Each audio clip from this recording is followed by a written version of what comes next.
Saviez-vous que des démangeaisons inexpliquées à des endroits précis pourraient être une alerte discrète de votre organisme concernant un cancer? Beaucoup de gens ignorent les petites démangeaisons occasionnelles. Mais pour les seniors, surtout après 60 ans, des démangeaisons dans des zones bien précises pourraient signifier bien plus qu'une simple peau sèche ou une irritation passagère. Ce pourrait être votre corps qui vous envoie un signe à ne pas ignorer. Dans cette vidéo, je vais vous révéler 5 endroits du corps où des démangeaisons très spécifiques pourraient indiquer un cancer, parfois des mois avant l'apparition de tout autre symptôme. Ce ne sont pas des démangeaisons anodines. Ce sont des schémas que les médecins ont observés à plusieurs reprises chez des personnes ensuite diagnostiquées avec des maladies graves comme le lymphome, le cancer du pancréas ou même le cancer du sein ou de la peau. Restez avec moi jusqu'à la fin, car je ne vais pas simplement lister des zones du corps. Vous comprendrez la cause sous-jacente pour chacune, pourquoi ces zones démangent, les cancers associés, et comment distinguer un simple problème de peau d'un souci plus sérieux. Vous saurez quoi surveiller, quelles questions poser à votre médecin, et quoi faire si l'un de ces signes vous parle. Surtout, cette information n'est pas là pour vous alarmer. Il s'agit d'être attentif, car plus tôt vous détectez ces signaux discrets, meilleures sont vos chances de traiter un problème avant qu'il ne devienne plus difficile à gérer. Commençons.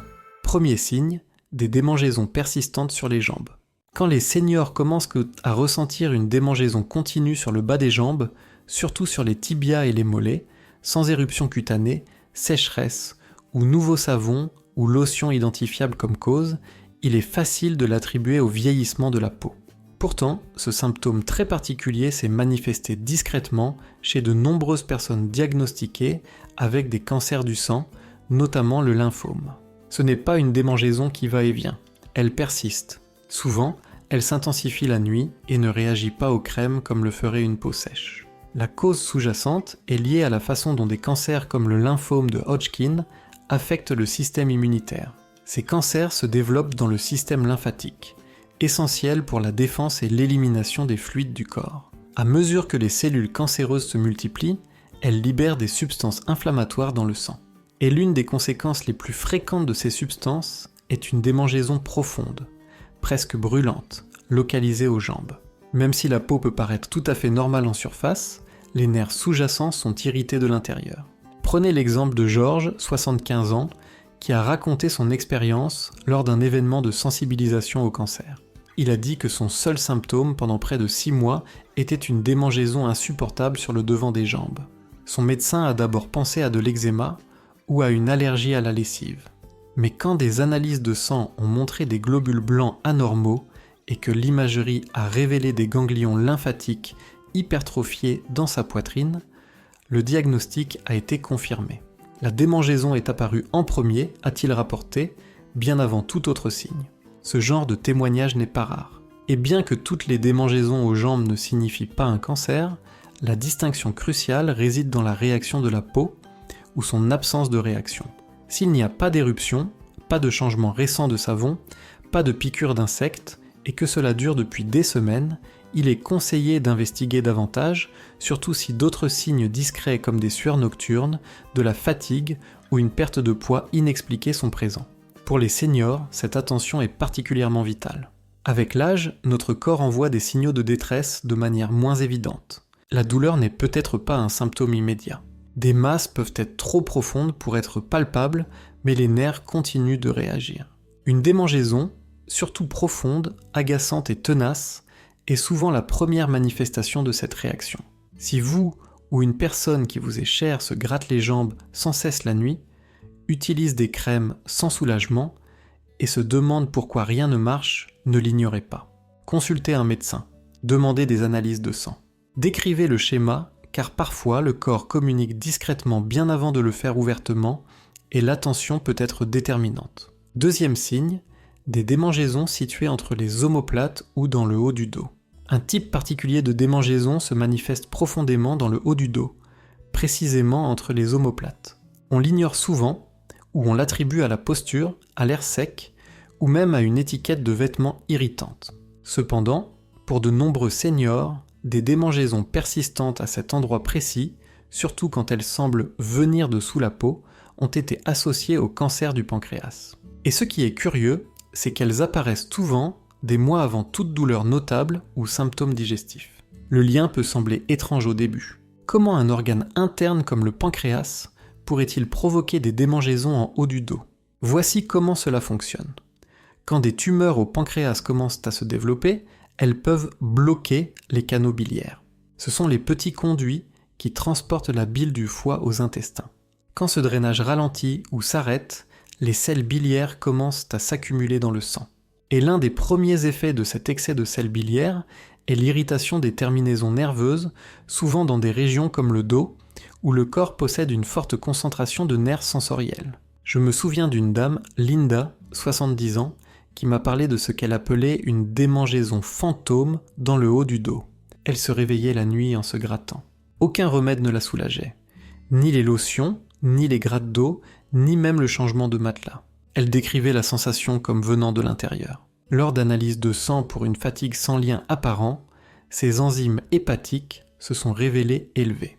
Cela a conduit à des examens d'imagerie qui ont finalement révélé une petite tumeur dans son pancréas, comprimant le canal biliaire. Ce qui est frappant, c'est que cette démangeaison était son seul vrai symptôme. Elle n'avait ni douleur, ni jaunisse, juste cette sensation profonde et persistante qu'elle ne pouvait chasser. La seule raison pour laquelle cela a été détecté tôt, c'est qu'elle a décidé d'en parler, même si cela semblait anodin. Voilà pourquoi cet endroit précis est important. Des démangeaisons généralisées dans le dos peuvent venir de la sécheresse, de la pression ou du frottement. Mais si la démangeaison est localisée, persistante, et ne s'améliore pas avec les traitements dermatologiques, surtout si vous remarquez aussi une urine foncée, des selles claires ou de la fatigue, cela pourrait être le signe plus profond d'un problème interne. Le dos sert de messager même quand le problème sous-jacent se trouve dans le système digestif. Pour les seniors, de tels symptômes nuancés sont facilement négligés. On ne veut pas toujours paraître trop alarmiste, mais votre corps en sait plus que vous ne le pensez. Et quand il envoie le même signal à répétition, cela mérite attention, même si ce n'est qu'une démangeaison. Si vous regardez toujours cette vidéo et que vous trouvez ces informations utiles, merci d'écrire numéro 2 dans les commentaires ci-dessous pour me dire que vous êtes là. Et si vous n'êtes pas encore abonné, je vous encourage à vous abonner et à activer la cloche de notification pour ne manquer aucune de nos futures vidéos. Votre soutien nous permet de continuer à produire du contenu de qualité pour vous informer et vous inspirer. Continuons. Troisième signe, des démangeaisons du cuir chevelu sans desquamation ni pellicule visible. Un cuir chevelu qui démange peut ne pas sembler bien grave. En effet, pour de nombreux seniors, il est facile d'attribuer cela à l'air sec, au vieillissement de la peau ou à un shampoing mal toléré. Cependant, quand la démangeaison devient persistante, surtout en l'absence de pellicule, de rougeur ou de déquamation, elle peut parfois être un premier signe d'un problème plus profond sous la surface, y compris des cancers du sang comme la leucémie, ou des cancers de la peau affectant le cuir chevelu. La particularité de cette démangeaison est qu'elle se manifeste souvent plus comme une sensation de picotement, de fourmillement ou de brûlure plutôt qu'une simple sécheresse. Elle peut se déplacer d'un endroit à l'autre et souvent ne s'améliore pas avec les remèdes classiques comme les shampoings antipelliculaires ou les huiles hydratantes pour le cuir chevelu. Pour les personnes de plus de 60 ans, ce type de sensation peut suggérer une irritation nerveuse due à une fonction immunitaire anormale, un phénomène qui se produit lorsque les cellules leucémiques commencent à proliférer dans le sang et perturbent la régulation inflammatoire du corps. Il y avait un monsieur, Henri, 73 ans, qui a rapporté que son cuir chevelu avait commencé à le démanger chaque après-midi. Il a essayé de changer ses produits capillaires, puis a pensé que son chapeau pouvait être en cause. Pourtant, même après avoir changé de shampoing et ne plus porter de chapeau, la démangeaison persistait. Quand il a finalement passé un bilan sanguin complet pour une fatigue non liée, les médecins ont découvert des niveaux de globules blancs anormalement élevés. Une biopsie de la moelle osseuse a ensuite confirmé une leucémie lymphoïde chronique à un stade précoce. Son cuir chevelu avait été la première et unique zone de son corps à donner l'alerte. Ce qui est particulièrement important ici, c'est que de nombreux seniors souffrent déjà d'une certaine sécheresse ou sensibilité cutanée. Donc, Quand un problème comme un cuir chevelu qui démange commence à sembler banal, il est souvent ignoré. Cependant, le facteur différenciant d'une démangeaison liée au cancer est sa résistance au traitement. Aucune crème topique ne soulage. Aucun produit ne l'atténue. Elle persiste, dérange et semble souvent sans rapport avec un état superficiel. Et bien que la leucémie ne soit pas le seul problème potentiel, les cancers de la peau qui apparaissent sur le cuir chevelu, en particulier dans les zones où les cheveux sont moins denses, peuvent débuter comme une simple petite zone qui démange. Parfois, cela ressemble à de la peau sèche ou à une petite bosse. Mais si ça continue de démanger, surtout à un endroit précis, et que ça ne guérit pas, cela mérite d'être examiné sous un bon éclairage par un dermatologue. Comme le cuir chevelu n'est pas toujours facile à inspecter soi-même, il est utile de demander à un conjoint, un aidant ou un coiffeur de jeter un œil de temps en temps. Si vous avez une démangeaison qui ne disparaît pas depuis des semaines et qui ne répond pas à vos tentatives de traitement, c'est votre signal pour investiguer plus sérieusement. Surtout si vous avez aussi ressenti une fatigue inhabituelle, une apparition plus facile de bleu ou un sentiment général de mal-être que vous ne pouvez expliquer. Cela peut sembler anodin, mais parfois, ce sont les petits problèmes persistants qui transmettent les informations les plus importantes.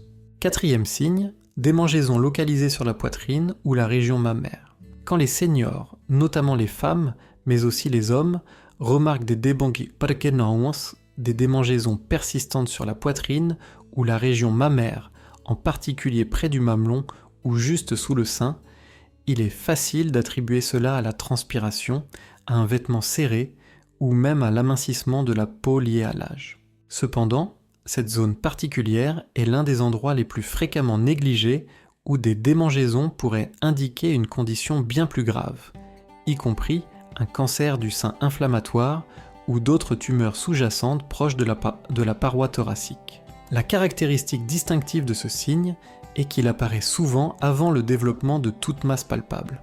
La peau peut être chaude au toucher, irritée ou tendue. Parfois, il y a un changement de texture, la peau semblant un peu rêche, plus dense que d'habitude ou présentant une teinte rougeâtre. Mais tout aussi souvent, il n'y a aucun changement visible, seulement une démangeaison profonde et persistante qui ne semble jamais disparaître, quelle que soit la crème ou la lotion utilisée. Je me souviens du témoignage de Ruth, 69 ans, qui ressentait une étrange sensation de démangeaison au niveau de son sein droit. Elle a essayé de changer de soutien-gorge. Elle a testé différentes lessives. Elle a même arrêté de porter un soutien-gorge pendant un certain temps, pensant que le frottement était en cause, mais la démangeaison persistait, touchant le même endroit chaque jour. Lorsqu'elle a finalement consulté, son médecin a remarqué un léger creux sur la peau et a demandé des examens complémentaires. Ils ont découvert une petite tumeur agressive se développant près de la surface de la peau, sans la masse ronde caractéristique que la plupart des gens attendent. C'est l'un des facteurs qui rendent le cancer du sein inflammatoire particulièrement dangereux. Il ne suit pas toujours les schémas typiques. Il peut ressembler à une éruption cutanée. Il peut se propager rapidement et le premier symptôme est souvent une irritation plutôt qu'une douleur. C'est pourquoi être vigilant aux démangeaisons qui restent au même endroit ne s'améliore pas avec les hydratants et se concentre sur la même zone jour après jour est crucial, en particulier dans la région mammaire ou thoracique. Pour les hommes, cela peut être encore plus facilement négligé.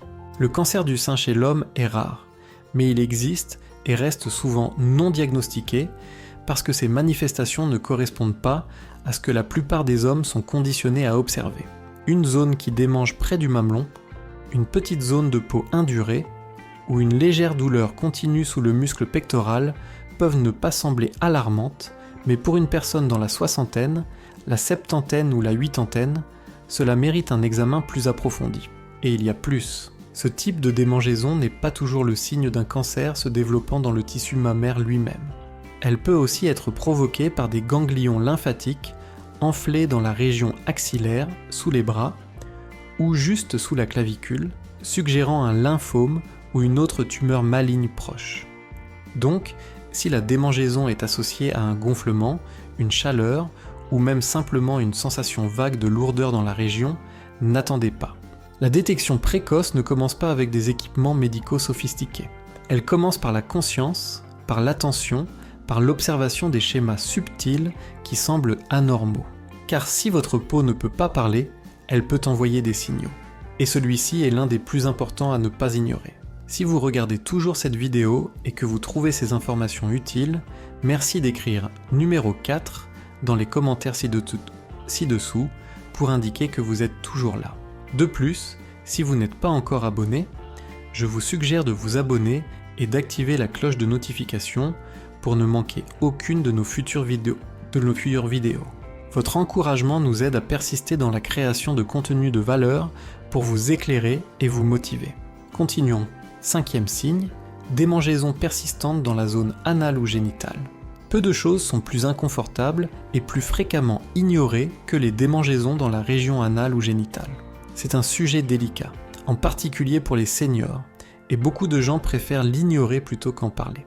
Cependant, lorsque ce type de démangeaison devient chronique, sans cause apparente comme des problèmes d'hygiène, une infection ou une irritation, cela pourrait être une tentative de votre corps d'attirer votre attention sur un problème bien plus sérieux. Dans certains cas, des démangeaisons persistantes dans cette région peuvent être une manifestation subtile et précoce d'un cancer de l'anus, d'un cancer de la vulve ou même d'un cancer du pénis. La nature dangereuse de ce type de démangeaison vient de sa capacité à se faire passer pour un problème anodin. Les gens supposent généralement qu'il s'agit simplement de peau sèche, d'une réaction au papier toilette, d'une irritation mineure due à la marche, ou même d'une conséquence de l'utilisation de produits pour l'incontinence. Et dans de nombreuses situations, c'est effectivement le cas. Cependant, quand cela persiste pendant des semaines ou des mois, quand cela réapparaît malgré un nettoyage minutieux, un traitement ou une hydratation, et quand cela commence à ressembler davantage à une sensation de plaie vive ou de brûlure plutôt qu'à une irritation superficielle, cela mérite une investigation plus détaillée. Un monsieur nommé Eugène, 76 ans, luttait contre ce qu'il croyait être une irritation due à des hémorroïdes depuis près d'1 an. Il appliquait des crèmes topiques, modifiait son alimentation et utilisait même des compresses polyqueux froides, mais la démangeaison ne disparaissait jamais complètement. Finalement, un proctologue a effectué un examen endoscopique et a identifié une petite lésion sur la paroi du canal anal. Il s'agissait d'une tumeur à un stade précoce, une condition qui aurait progressé silencieusement s'il n'avait pas écouté son intuition que quelque chose n'allait pas. Le même principe s'applique aux femmes. Le cancer de la vulve est relativement rare, mais son incidence augmente après 60 ans et l'une de ses premières manifestations est une démangeaison récurrente sur ou près de la région génitale externe. Il peut ne pas y avoir de masse palpable, mais la peau peut commencer à sembler plus rêche, présenter une légère décoloration ou paraître plus mince que la normale. De nombreuses femmes plus âgées supposent que c'est lié aux hormones ou à la sécheresse post-ménopausique, et parfois c'est correct. Cependant, si la démangeaison est tenace, s'intensifie la nuit et ne s'améliore pas avec les traitements standards, ne l'ignorez pas. Cette région anatomique est densément peuplée de terminaisons nerveuses. Elle est très sensible et par conséquent, elle signale fréquemment des changements internes avant l'apparition de symptômes plus évidents. Qu'il s'agisse d'une modification des cellules de la peau, d'une inflammation nerveuse ou d'un gonflement des ganglions lymphatiques adjacents, des démangeaisons chroniques dans cette zone, en particulier si elles sont unilatérales ou localisées à un petit endroit, peuvent servir de signal d'alarme. Néanmoins, la plupart des gens hésitent à en parler. Ils craignent d'être gênés ou s'inquiètent d'exagérer le problème. Mais la réticence est bien plus dangereuse que la curiosité. Exprimer ses préoccupations concernant une démangeaison pourrait potentiellement conduire à un diagnostic précoce, à de meilleurs pronostics et à une tranquillité d'esprit. Le message principal est le suivant. Si la démangeaison ne disparaît pas, ne supposez pas que c'est normal. Laissez un professionnel de la santé examiner la situation. Car identifier un problème tôt, même aussi grave qu'un cancer, commence souvent par observer quelque chose de mineur, de nuancé, et prendre la décision de ne pas l'ignorer. Conclusion. Pour conclure cette présentation, je souhaite vous transmettre une vérité simple. Votre corps vous envoie constamment des messages. Parfois, il communique par la douleur, d'autres fois par la fatigue, mais souvent, il commence par quelque chose de si mineur, de si nuancé, que nous ne le remarquons pas comme une démangeaison persistante qui réapparaît toujours au même endroit. Les 5 zones dont j'ai parlé aujourd'hui, les jambes, le haut du dos, Le cuir chevelu, la poitrine et la zone génitale ne sont pas des endroits choisis au hasard. Ce sont des sites où des conditions internes graves, y compris certains cancers, commencent souvent à émettre leurs premières alertes discrètes.